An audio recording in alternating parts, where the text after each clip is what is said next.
Are American communities safer when illegal immigrants who commit crimes are deported or when they remain in those communities? Just yes or no. Well, sir, that's not... Yes or no? Yes no, or sir. no? This is my time. I go to work every You are day going to answer my trying to protect questions. my community. You are going to answer my questions. You don't show any discipline. Yes or no, or to be safer if the man wasn't in the country. Damn it, answer my question. Sir, I'm trying. You keep changing the question. Explain to the lady next to you. Abdul Jalal was charged in your county more than 40 times, not 4 times. Your office dropped the charges in almost every single case. The very man went out and then killed someone. So the question is, Welcome to Reality Talk America. So, if you never heard of Steve Descano before, he is the top prosecutor in Fairfax County, Virginia.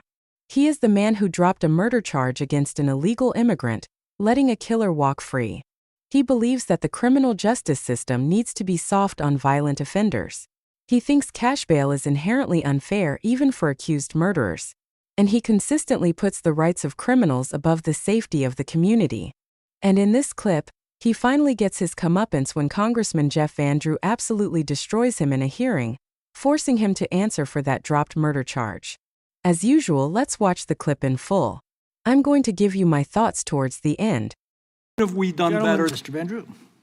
Thank you, Mr. Chairman. I want to bring us, I think the other side has brought us to bizarro world, and I want to bring us to the world of reality. First of all, I want to say to you, Ms. Minter, and I mean it, I know you hear crocodile tears from politicians, you hear how sorry, you hear how sad, you hear the condolences. None of that does it justice.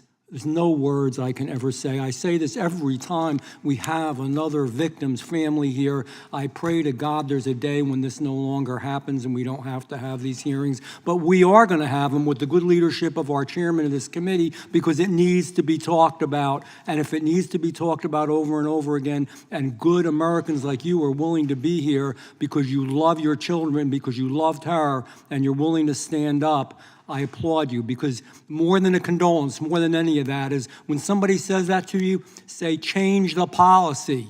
Don't let it happen to somebody else. It shouldn't happen to anybody. God help you. I don't know how you do it, but we are praying for you. Secondly, when I say I want to bring us out of bizarro world, I was thinking about all the empty, a lot of times people gather around the kitchen table.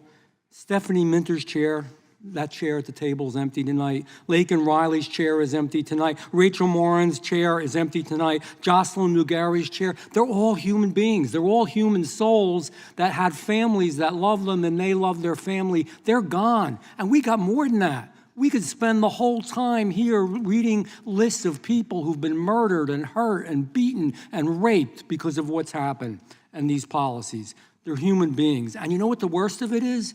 And not the most important part, but on top of all of it, we're paying for all this. Sanctuary states and sanctuary cities cost a fortune. State of New Jersey, where I am, they estimate, and this is not me, this came out in publications, $7.3 billion, not million, billion dollars every year because of sanctuary policies. That's a lot of money for people who are really squeezed. And it's horrible, and it shouldn't happen. And also, I want to allude to the fact, people are worried about sometimes when ICE goes into where there's a church, where there's a department store, or there's a school. Nobody's really wants that. Do you know why that's happening? It's happening predominantly in blue states because their local law enforcement, state, county, and local in sanctuary states are not allowed to cooperate where normally they would turn somebody over to ICE and you wouldn't have to go through that process. If we all cooperated, worked together, and cared about the people we serve, we'd be in better shape. Mr. Descano, simple question. Are American communities safer when illegal immigrants who commit crimes are deported or when they remain in those communities? Are they safer when they're deported communities? Yes or no? Just yes or no? Well, sir, that's not... Yes or no? Yes or no? Sir? I'm asking the question. And I'm trying to answer them. No, you because are... you asked me a question that's outside of my purview. Jim I can Jordan tell you... down there asked you questions. You're a human being. You're sitting next to a woman who lost her daughter. Can you tell me if illegal criminals are removed from the country if we're safer? And to suggest that I don't care about what happens in my community. This is my time. I go to work every day trying to protect my community. You are going to answer my questions. You don't show any discipline. When I'm asked questions, I answer them. So you're not willing to answer that question, okay. So I ask you this question. Let's talk about Abdul Jalal.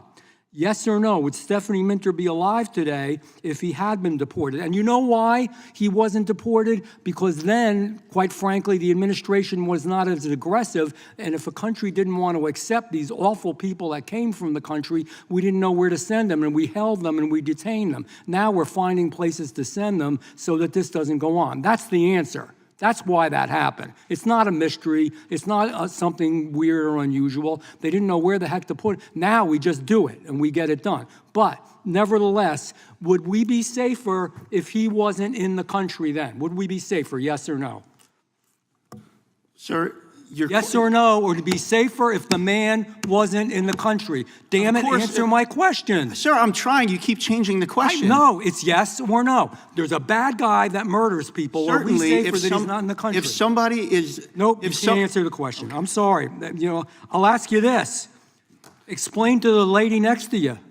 Abdul Jalal was charged in your county more than 40 times, not 4 times, 40 times. Your office dropped the charges in almost every single case. That's fact. We have it documented. We can look at it. Your own Fairfax County Police Department wrote your office, we have it, it's fact, May 2025, saying he had shown a, quote, blatant disregard for human life and was a danger to the community, and that if he wasn't detained and deported, he would seriously hurt someone or kill someone. The very man went out and then killed someone. Okay, so the question is, couldn't have we done better there? Yeah, the gentleman's time has expired. We'll take that as a rhetorical question, and Mr. Nadler is recognized. Oh, well.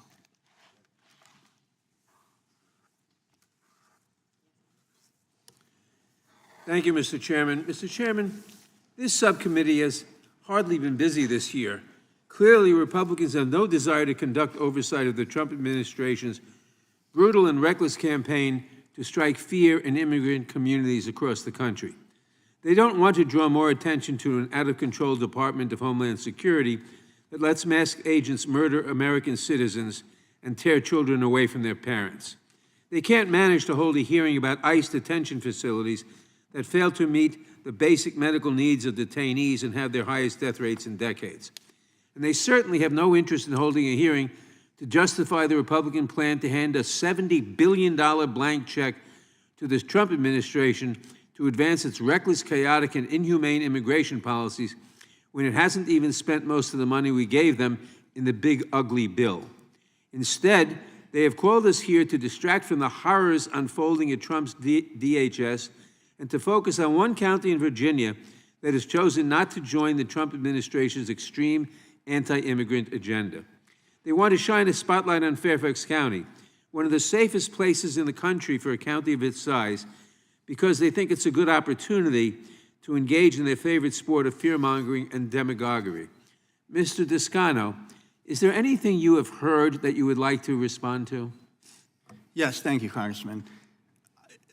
I think that my policies have been completely misrepresented by some people in the committee and on this panel.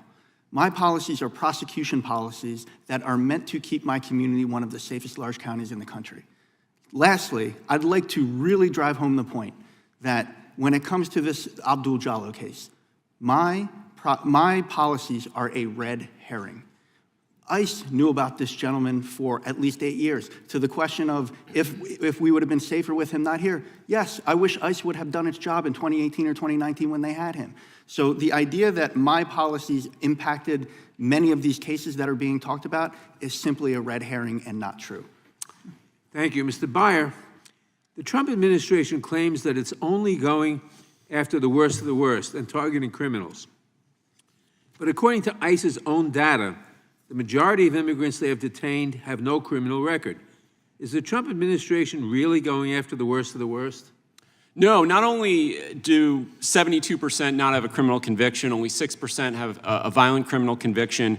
You look at how DHS internally is classifying its detainees. They have multiple threat levels, 3 different threat levels, and they actually deem 72% of the people, when they have to do it internally, decide, okay, we need to actually rank these people and prioritize who do we need to detain.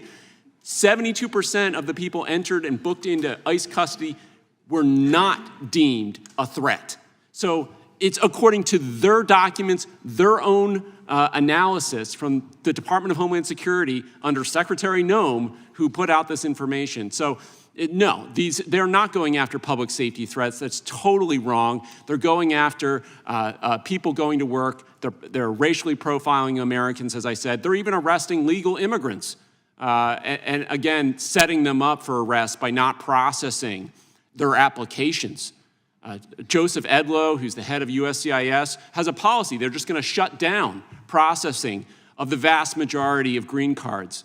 And so that results in people losing status and enables ICE to go out and arrest them. Legal immigrants being arrested because the Department of Homeland Security doesn't do its job.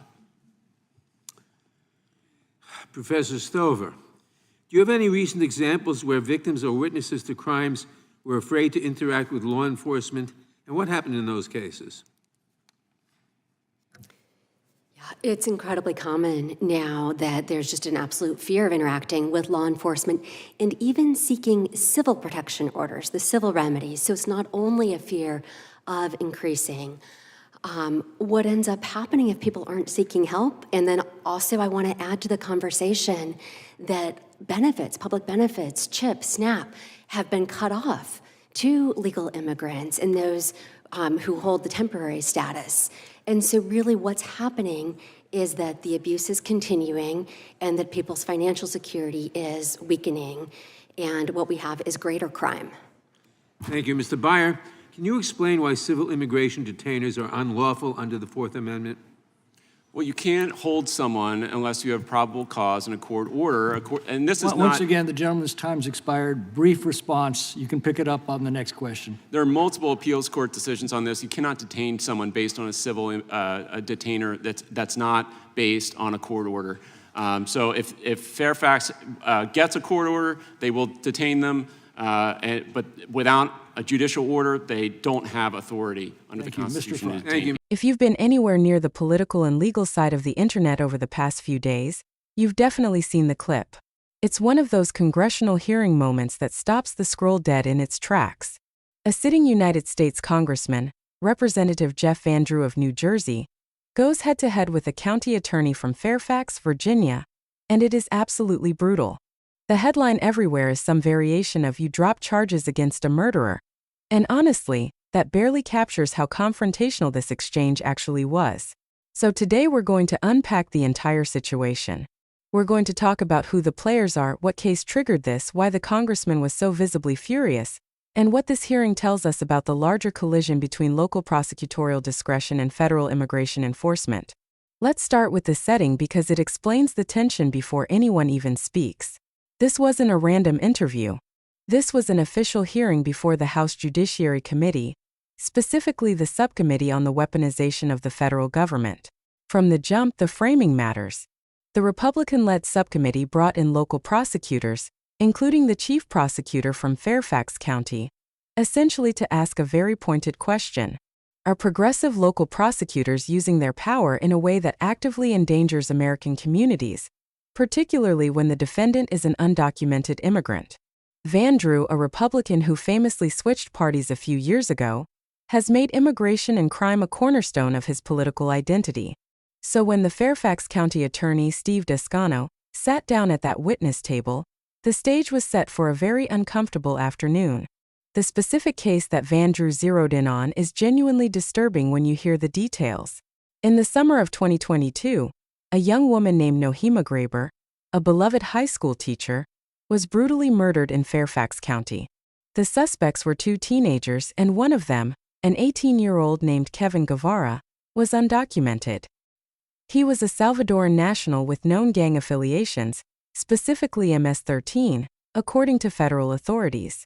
Now, this is where the timeline gets critically important and where Van Drew's anger becomes completely understandable to a lot of people. Guevara was arrested and charged with first-degree murder. The evidence, by all public accounts, was overwhelming. You have a victim, a teacher, killed in an absolutely horrific way, and a suspect in custody with a federal immigration detainer issued by ICE. That detainer is a formal request from Immigration and Customs Enforcement asking the local jail to hold the individual for up to 48 hours beyond their normal release time, so that ICE agents can take custody and begin removal proceedings. What happened next is the core of the scandal that Van Drew latched onto. The Fairfax County Prosecutor's Office, under Descano's leadership, didn't just honor that ICE detainer or cooperate with federal authorities. They actually dropped the murder charges against Guevara at the local level. The stated reason initially involved a procedural or evidentiary complication with the juvenile code and the timeline of the investigation. But here's the part that sent lawmakers through the roof. By dropping the local charges, the county essentially eliminated the legal mechanism that was keeping Guevara incarcerated. The moment those charges were dropped, the Fairfax County Jail no longer had a state basis to hold him. And because the county has a policy of not honoring ICE detainers without a judicial warrant, they released him. They handed him over to federal authorities only after that, but the release from county custody still happened, meaning technically he was let out of their hold based on the state case vanishing. Van Drew's entire grilling revolved around the idea that the prosecutor's office deliberately manipulated the charging process in a way that let a known, dangerous, undocumented gang member slip through a gap that shouldn't exist. When you watch the exchange, Van Drew doesn't ease into it. He essentially accuses Descano of having blood on his hands. He reads the facts of the murder in graphic detail, describing what happened to Nohema Graber, and then he looks directly at the attorney and says, in essence, you dropped the charges. The word murderer is used unapologetically. Van Drew repeatedly hammers the point that this isn't about immigration status being a secondary issue. It's about a local official who had a duty to protect the community and instead, in his view, chose to prioritize a political ideology of non-cooperation with ICE over the safety of his own constituents. The congressman frames it as a deliberate, systematic decision, not a one-off mistake. He brings up the fact that the Fairfax County Commonwealth's Attorney's Office has a publicly stated policy of limiting cooperation with federal immigration enforcement, a policy that Descano campaigned on and proudly defends. Van Drew connects that policy directly to the release of Guevara, arguing that the decision to drop the charges was made with the full knowledge that doing so would sever the county's hold on him, and that the ICE detainer would be ignored. In Van Drew's telling, this is not incompetence. This is willful endangerment. Now, for the sake of a complete analysis, we have to acknowledge what Descano's defense is, even though it got almost no room to breathe in that hearing. The attorney argues, and his office has stated in written responses, that the decision to drop the initial charges was a strategic legal move to ultimately build a stronger, airtight case. The specific legal nuance involves the fact that Guevara was 18, but the case had juvenile components that threatened to derail the prosecution if they moved too fast with the wrong charges. Descano's team insists they never intended to let him walk free permanently. They intended to rearrest and recharge him at the adult level with even more solid evidence, which they eventually did. And indeed, Guevara is now facing murder charges in a different procedural posture. The office also points out that federal authorities were notified, and that Guevara was transferred directly into ICE custody after the release, so he never actually roamed free in the community. On paper, that's the counter-narrative. This was a careful legal chess move to avoid a case getting thrown out on a technicality, and the panic was manufactured for a political soundbite. But here's why Van Drew's attack resonated so strongly, and why the clip has become such a lightning rod. Even if we accept the legal chess move explanation at face value, the optics are catastrophic. The public doesn't trust the phrase, "we dropped the charges to build a better case," when it involves an alleged MS-13 member and a murdered teacher. The sequence of events, as perceived by any reasonable person, is that a dangerous individual was in custody and then, because of a decision by the prosecutor's office, the immediate hold was dissolved. Van Drew's questioning wasn't really a legal inquiry. It was a political prosecution in the court of public opinion, and he used the congressional setting as the stage. He was speaking directly to a base of voters who are convinced that so-called sanctuary-style policies get people killed. Every time Descano tried to explain the legal reasoning, Van Drew cut him off with the moral argument. That's the brutal part of the clip. The congressman wasn't interested in a seminar on Virginia juvenile law. He wanted the attorney to sit there and absorb the accusation that his policies enabled a killer. And the visual of a local prosecutor, who is used to being the one asking the questions in a courtroom, suddenly being rendered silent or stumbling over interruptions from a furious congressman, is pure political theater gold. There's a larger national context here that turns this from a local Virginia story into something much bigger. This hearing wasn't just about Kevin Guevara or Nohema Graber, as tragic as that case is. It's about the Biden administration's border policies, the surge of unaccompanied minors and young adults crossing the border, and the frustration of border state and now interior state communities who feel they're being forced to absorb the consequences. Van Drew represents a district in New Jersey, far from the border, but he's making the argument that this is an everywhere problem. He's pointing to Fairfax County, a wealthy suburb of D.C., and saying, look, even here, in a place that should be insulated from border chaos, a progressive prosecutor's ideology has created a situation where an undocumented gang member was accused of a heinous crime, and the system seemed to protect him more than the victim. That's the connective tissue. Van Drew isn't just grilling one attorney. He's building a case that the entire infrastructure of progressive prosecution is a danger to public safety. Let's dissect the phrase Van Drew used, because it's the hook of the entire story. You drop charges against a murderer. Legally, at the moment charges were dropped, Guevara was still a suspect, still presumed innocent of that murder in the strict legal sense. Van Drew ignores that presumption entirely. He calls him a murderer based on the evidence and the subsequent developments. This is a rhetorical choice that makes lawyers cringe, but is extremely effective in political communication. By using that language, he's erasing the procedural nuance and framing the entire situation as an open and shut moral failure. He's not there to weigh the scales of justice. He's there to ask,